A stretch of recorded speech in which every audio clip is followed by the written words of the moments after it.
प्यारे बच्चों, आप सभी को मकर संक्रांति की हार्दिक शुभकामनाएं।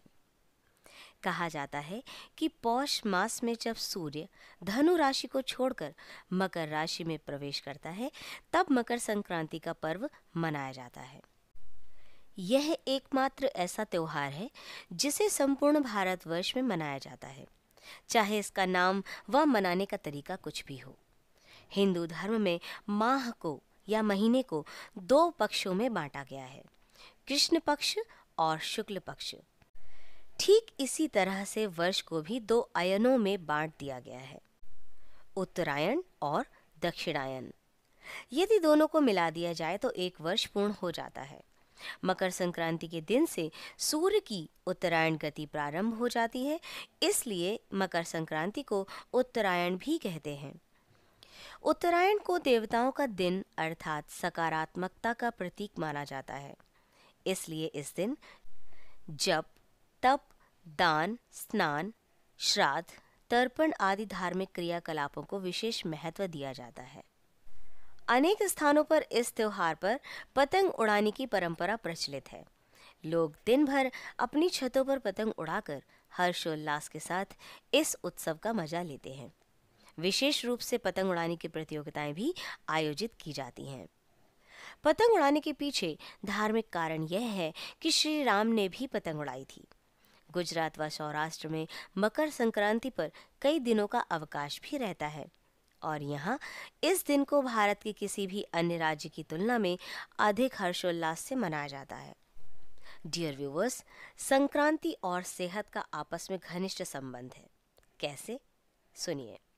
पौष मास की सर्दी के कारण हमारा शरीर कई तरह की बीमारियों से ग्रस्त हो जाता है, जिसका हमें पता भी नहीं चलता और इस मौसम में त्वचा भी रूखी हो जाती है। इसलिए जब सूर्य उत्तरायण होता है, तब इसकी किरणें हमारे शरीर के लिए औषधि का काम करती हैं और पतंग उड़ाते समय हमारा शरीर सीधे सूर्य की किरणों के संपर्क में आता है, जिससे अनेक शारीरिक रोग जो हम जानते भी नहीं हैं, वे स्वतः ही नष्ट हो जाते हैं। भारत में मकर संक्रांति के विभिन्न रूप हरियाणा और पंजाब में देखने को मिलते हैं। इन राज्यों में मकर संक्रांति को लोहड़ी के रूप में 13 जनवरी को मनाया जाता है। इस दिन अंधेरा होते ही आग जलाकर अग्निदेव की पूजा करते हुए तिल, गुड़, चावल और भुने हुए मक्के की आहुति दी जाती है। घर की बहुएं घर घर जाकर लोकगीत गाती हैं और मूंगफली, तिल की बनी हुई गजक और रेवड़ियां आपस में बांटी जाती हैं। इस अवसर पर लोग मक्के की रोटी और सरसों का साग का आनंद उठाते हैं। तमिलनाडु में इस त्योहार को पोंगल के रूप में 4 दिनों तक मनाया जाता है। पहला दिन कूड़ा करकट इकट्ठा कर जलाया जाता है, दूसरे दिन लक्ष्मी जी की पूजा की जाती है और तीसरे दिन पशुधन की पूजा की जाती है। पोंगल मनाने के लिए स्नान करके खुले आंगन में मिट्टी के बर्तन में खीर बनाई जाती है, जिसे पोंगल कहते हैं। इसके बाद सूर्य देव को नैवेद्य चढ़ाया जाता है। इस दिन बेटी और दामाद का विशेष रूप से स्वागत किया जाता है।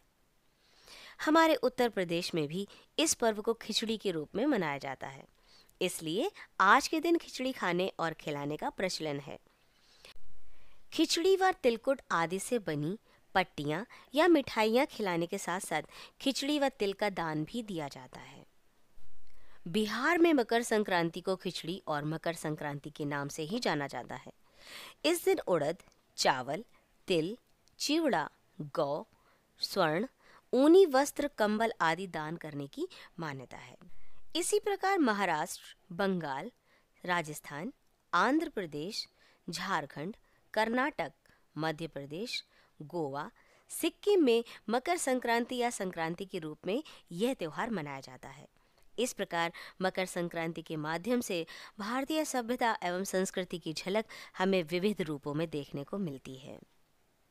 डियर स्टूडेंट्स, आज इस शुभ अवसर पर मैं आप सभी के लिए उत्तम स्वास्थ्य, सौहार्द, वैभव, रिद्धि, सिद्धि तथा ज्ञान से भरे मंगल आशीर्वाद की शुभकामनाएं देती हूँ। एक बार फिर तहे दिल से आप सभी को मकर संक्रांति के त्योहार की शुभकामनाएं। हम जल्द ही मिलेंगे अपने अगले वीडियो में ज्ञानवर्धक बातें लेकर। तब तक के लिए अपना अच्छे से ख्याल रखिए। खूब पढ़ें, खूब पढ़ें। Thank you.